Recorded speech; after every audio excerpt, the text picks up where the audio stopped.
Hey guys, welcome to economic classes. This is Prem. इस series में हम डिस्कस कर रहे हैं एमसीक्यूज विद डिटेल एक्सप्लेनेशन। और आज की इस वीडियो में हम डिस्कस करेंगे important MCQs on micro economics. अगर आप इस चैनल पर नए हैं तो चैनल को सब्सक्राइब करिए और अपने दोस्तों तक इस वीडियो को जरूर शेयर करिए। चलिए शुरू करते हैं।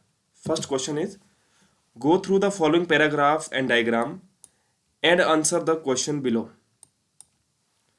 पैराग्राफ और डायग्राम को देख के हमको क्वेश्चंस के आंसर देने हैं। ये जो क्वेश्चन है ये जून 2019 के एग्जाम में पूछे गया था, जो कि रिलेटेड है मोनोपोली से।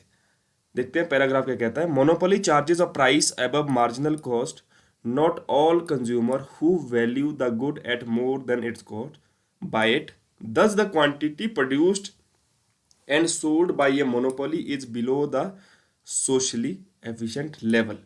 The deadweight loss represented by the area of triangle between demand curve and marginal cost curve. कुछ एक चीज़ें बताई गई है यहाँ पे कि जो मोनोपोली है वो एवरेज मार्जिनल कॉस्ट से एबव का प्राइस चार्ज करता है। Okay, not all consumer who value the good at more than its cost buy it, thus the quantity produce and sold by the monopoly is below the social.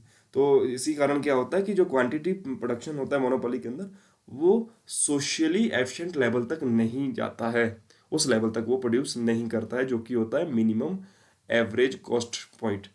और जो dead weight loss है उसको represent करते हैं जो area है triangle between demand curve and marginal cost. तो जो ये पैराग्राफ है इसी को इन्होंने डायग्राम में बताया है।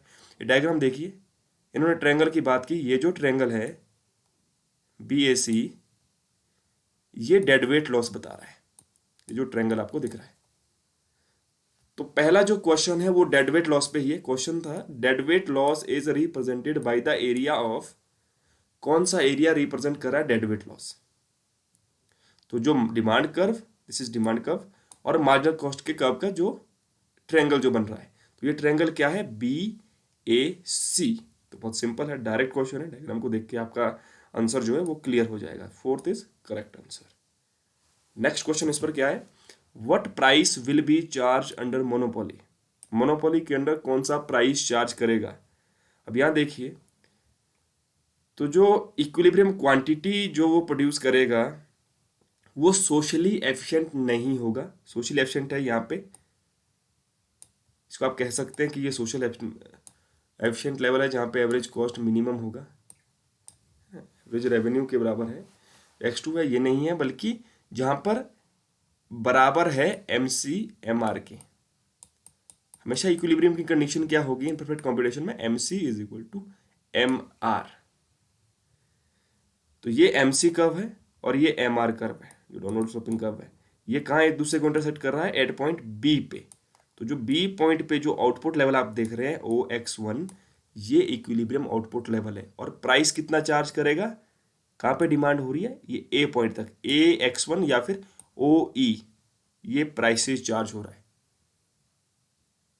ना। ये तो इसका जो AR है, ये प्राइस तो इसका ये है जिसको अटेन कर रहा है। AR means demand curve, demand curve को AR कर्व भी कहते हैं, ये सेम थिंग है।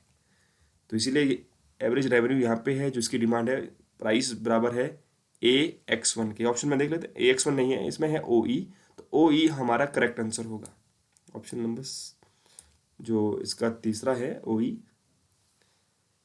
This is correct answer. Fourth, which is socially efficient level of production? अब socially efficient level of production क्या है? ये हम पहले भी डिस्कस कर चुके हैं। वो OX2 लेवल है ना, जहाँ पे हमारा मिनिमाइज हो जाता है कॉस्ट, वो OX2 है।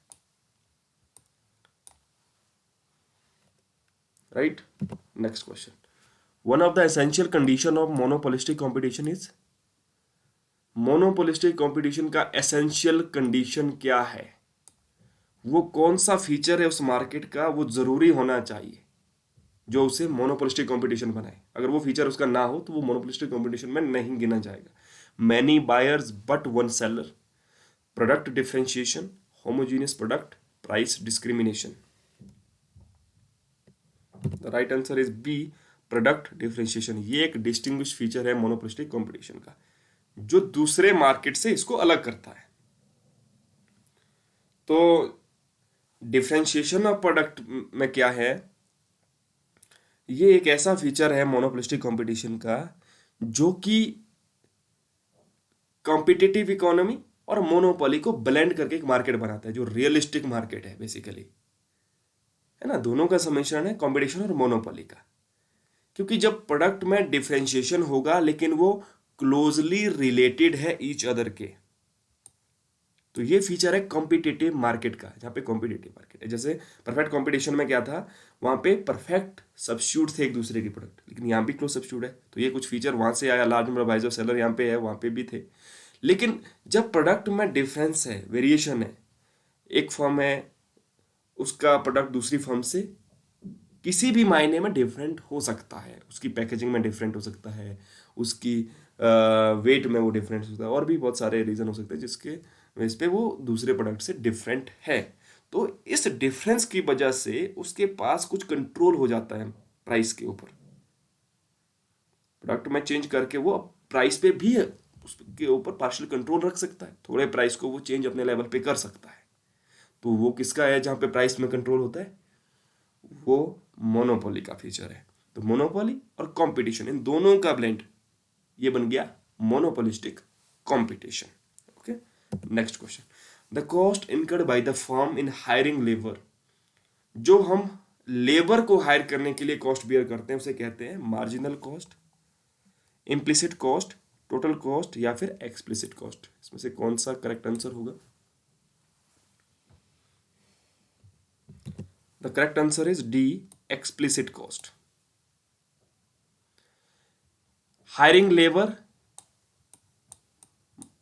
इसका मतलब है हम उनको वेजेस पे कर रहे हैं। डायरेक्ट पेमेंट जिसको कहते हैं, हम डायरेक्ट पेमेंट यहां पे कर रहे हैं, तो डायरेक्ट पेमेंट की फॉर्म में जो कॉस्ट हम बियर करते हैं उसको एक्सप्लिसिट या फिर अकाउंटिंग कॉस्ट कहते हैं। इसको हम एक्सप्लिसिट भी कह सकते हैं या फिर अकाउंटिंग कॉस्ट भी हम इसको कह सकते हैं। ओके, इसके अलावा जो दूसरी तरह की कॉस्ट होती है, जो इनडायरेक्ट पेमेंट होती है, अपने रिसोर्सेज हम यूज कर रहे हैं या हम खुद एज ए लेबरर काम कर रहे हैं अपने प्रोडक्शन प्रोसेस के अंदर, हम किसी को पेमेंट नहीं कर रहे डायरेक्टली, खुद हम अपना वहाँ पे फैक्टर प्रोडक्शन यूज कर रहे हैं, तो उस तरह की जो कॉस्ट होगी उसको हम इम्प्लिसिट कॉस्ट कहते हैं, इनडायरेक्ट पेमेंट। ओके, तो ये होता है explicit cost. Next, the imposition of A per unit tax causes the monopolist. अब मोनोपोलिस्ट जो एक इक्विलिब्रियम में है शॉर्ट रन या लॉन्ग रन के अंदर, तो अगर उस पर टैक्स इम्पोज कर दे गवर्नमेंट, टैक्स किस तरह का है ये इंपॉर्टेंट है। टैक्स है पर यूनिट टैक्स, जिसको हम स्पेसिफिक टैक्स भी कहते हैं। अब जितना यूनिट आप प्रोड्यूस करेंगे उस पर एक पर यूनिट ऑफ टैक्स है। अगर आप एक एडिशनल आउटपुट का यूनिट प्रोड्यूस करता है मोनोपोलिस्ट, तो उस पर टैक्स इम्पोज हो रहा है। तो बेसिकली क्या है, एक एडिशनल या फिर जो आप चेंज कर रहे हैं प्रोडक्शन में उस पर टैक्सेस लग रहा है, उस पर्टिकुलर कमोडिटीज पे टैक्स लग रहे हैं, कमोडिटी के यूनिट्स पर टैक्स लग रहा है, तो उसका उसके इक्विलिब्रियम पर क्या असर पड़ेगा। ऑप्शन देख लेते हैं, ऑप्शन क्या क्या है। क्या उसका एवरेज कॉस्ट कर्व जो है वो शिफ्ट होगा, एवरेज कॉस्ट और मार्जिनल कॉस्ट शिफ्ट होगा, और क्योंकि जो पर यूनिट टैक्स है वो फिक्स कॉस्ट की तरह होता है। ऑप्शन जो तीसरा है वो कहता है कि एवरेज कॉस्ट और मार्जिनल कॉस्ट कब जो है वो शिफ्ट अप होंगे दोनों, क्योंकि पर यूनिट टैक्स जो है वो वेरिएबल कॉस्ट की तरह होता है। ऑप्शन डी है कि सभी सही है।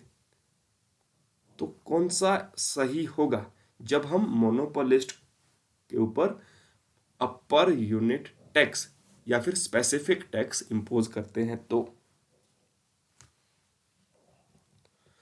The right answer is C, average cost उसकी शिफ्ट होगी, है ना। ए जो था ये भी सही है, लेकिन मार्जिनल कॉस्ट कर्व भी उसका चेंज होगा। जो एक स्पेसिफिक टैक्स का जो एक इफेक्ट होता है on the output of monopolist, वो सेम होता है जो कॉम्पिटिटिव मार्केट में, हमने कॉम्पिटिटिव मार्केट पे पहले हमने क्वेश्चन किया, तो उसके जैसा ही एक प्रभाव पड़ता है। ये MC कर्व को शिफ्ट कर देता है। आप डायग्राम में देख दीजिए, ये MC1 है प्रीवियस कर्व। जब आप टैक्स इंपोज करेंगे स्पेसिफिक टैक्स, तो MC कर्व अब आपका MC2 हो गया, मतलब मार्जिनल कॉस्ट ऑफ इंक्रीज होगी, उसमें अपवर्ड शिफ्ट होगा। तो कंसिक्वेंटली आप देख रहे हैं कि उसके आउटपुट लेवल पे भी फर्क पड़ता है। चेंज इन एक्स ये आउटपुट में चेंज है, और जो चेंज इन पी ये प्राइसेस में चेंज है। ये जो हुआ ये कॉस्ट उसकी इंक्रीज हुई due to imposition of a specific tax. Is it clear?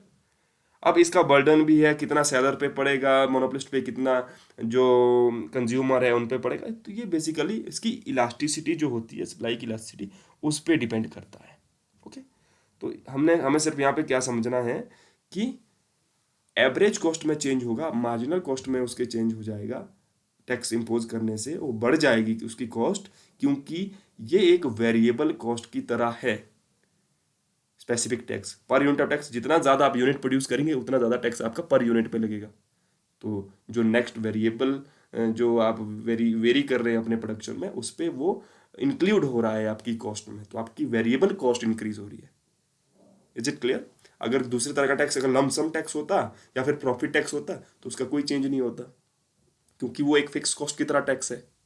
क्योंकि मोनोपोलिस्ट तो एक एक्सेस प्रॉफिट इंजॉय कर रहा है, तो जब फिक्स्ड कॉस्ट की तरह कोई या फिक्स्ड कॉस्ट में चेंज हो जाए या फिर उसको लमसम टैक्स लग जाए एज ए फिक्स्ड कॉस्ट, तो उसका प्रॉफिट कम हो जाएगा, ना कि उसके कॉस्ट में डिफरेंस आएगा। ओके, तो ये एक वेरिएबल कॉस्ट की तरह है, तो इसीलिए इसके एवरेज कॉस्ट और जो मार्जिनल कॉस्ट है उसमें चेंज होगा, वो इंक्रीज हो जाएगी।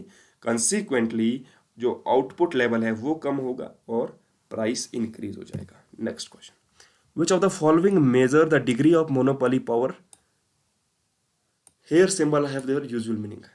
एम आर मार्जिनल रेवेन्यू है, ए आर एवरेज रेवेन्यू है। तो आपको बताना है कौन सा डिग्री ऑफ मोनोपोली पावर को मेजर करता है इनमें से। ये ऑप्शंस अच्छी तरह से पढ़ लीजिए, इसमें कंफ्यूज नहीं होना है।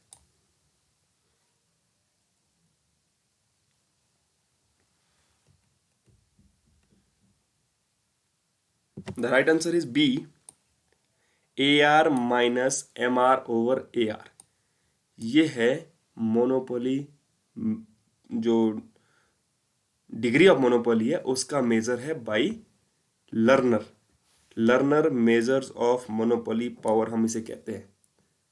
जब इम्परफेक्ट कंपटीशन होता है मार्केट के अंदर, तो जो एक सेलर की इक्विलिब्रियम पोजीशन होती है वो हम पहले डिस्कस कर चुके हैं, इसी वीडियो में हमने डिस्कस किया।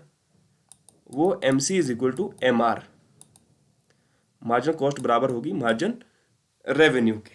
ओके, तो हम देख रहे हैं कि यहाँ पे जो लर्नर ने जो मोनोपोली पावर दिया था वो P minus M C over P था, लेकिन हमने ऑप्शन में सही क्या किया, A R minus M R over A R, क्योंकि जब एम सी बराबर है इक्विलिब्रियम में, ये किसके बराबर होगी, एम आर के। तो यहाँ पर हम एम आर की वैल्यू को पुट कर सकते हैं, और प्राइस हमेशा बराबर होता है एवरेज रेवेन्यू के, ये भी हम अर्लियर डिस्कस कर चुके हैं। तो अगर हम ए आर यहाँ पे पुट करें तो A R minus M R over P is A R, तभी हमारा जो है जो बी ऑप्शन है वो सही हुआ है ना। प्राइस और मार्जिनल कॉस्ट या फिर एवरेज रेवेन्यू और मार्जिनल रेवेन्यू के बीच में जो डिफरेंस होगा ना, एक जो डाइवर्जेंस है, वो इंडिकेट करेगा मोनोपोली पावर को। और इसकी जो वैल्यू होती है इस इंडेक्स की, वो वेरी करती है जीरो टू यूनिटी। ये भी आपको याद रखना है, बहुत इंपॉर्टेंट है, जीरो टू यूनिटी। अगर जीरो है तो इसका मतलब परफेक्ट कंपटीशन है, किसी तरह कोई मोनोपोली नहीं है। जितना ये वेरी करेगा जीरो से, जितना इंक्रीज करेगा, उतना ही जो डिग्री ऑफ मोनोपोली है वो इंक्रीज होगी, उसकी वैल्यू ज़्यादा होगी। ओके, तो ये था learner measure of monopoly power. एक और क्वेश्चन है, ये भी मोनोपोली से रिलेटेड है। एक जो प्योर मोनोपोलिस्ट होता है, he obtains equilibrium level of output when, कब वो इक्विलिब्रियम लेवल ऑफ आउटपुट पे होता है। अगर आपने अभी तक पीछे के जो 2-3 क्वेश्चन हमने इस वीडियो में डिस्कस किए, अगर आपने वो अच्छी तरह से समझे हो तो ये क्वेश्चन आप फटाफट ठीक कर लेंगे। ऑप्शन है, प्राइस मार्जिनल कॉस्ट के बराबर होता है, या प्राइस लोएस्ट होता है, मार्जिनल रेवेन्यू बराबर मार्जिनल कॉस्ट के होगा, या फिर प्राइस हमेशा हाईएस्ट होगा। The right answer is C, M R is equal to M C. हमेशा क्या होता है इक्विलिब्रियम पे, एम सी, अगर ये ए आर कर्व है, ये एम आर कर्व है, ये एम सी कर्व है, तो एम सी जहाँ बराबर एम आर के हो वो इक्विलिब्रियम पॉइंट होता है, क्योंकि ये प्रॉफिट मैक्सिमाइजिंग कंडीशन है, तो मोनोपोलिस्ट हमेशा प्रॉफिट को मैक्सिमाइज करना चाहता है। तो ये आउटपुट लेवल जो होगा ओ क्यू, ये उसके लिए इक्विलिब्रियम लेवल ऑफ आउटपुट होगा। Is it clear? कोई कंफ्यूजन तो नहीं है? किसी तरह का कोई क्वेरीज हो या आपको किसी का आंसर में कोई दिक्कत हो या कोई क्वेश्चन आपको समझ ना आया हो, आप ज़रूर कमेंट सेक्शन में कमेंट करिए, मैं उसका जवाब आपको दूंगा। आई होप आपको ये वीडियो बहुत ही हेल्पफुल होने वाला है आपके अपकमिंग एग्जाम्स के लिए। इसके थ्रू आपका जो एक अंडरस्टैंडिंग लेवल है उसको आप प्रैक्टिस कर पा रहे हैं। तो मेरे चैनल को सब्सक्राइब करिए और साथ में बेल आइकन दबाना है, ताकि जब भी मैं नई वीडियो अपलोड करूंगा उसकी नोटिफिकेशन आप तक पहुंच जाएगी। Thank you.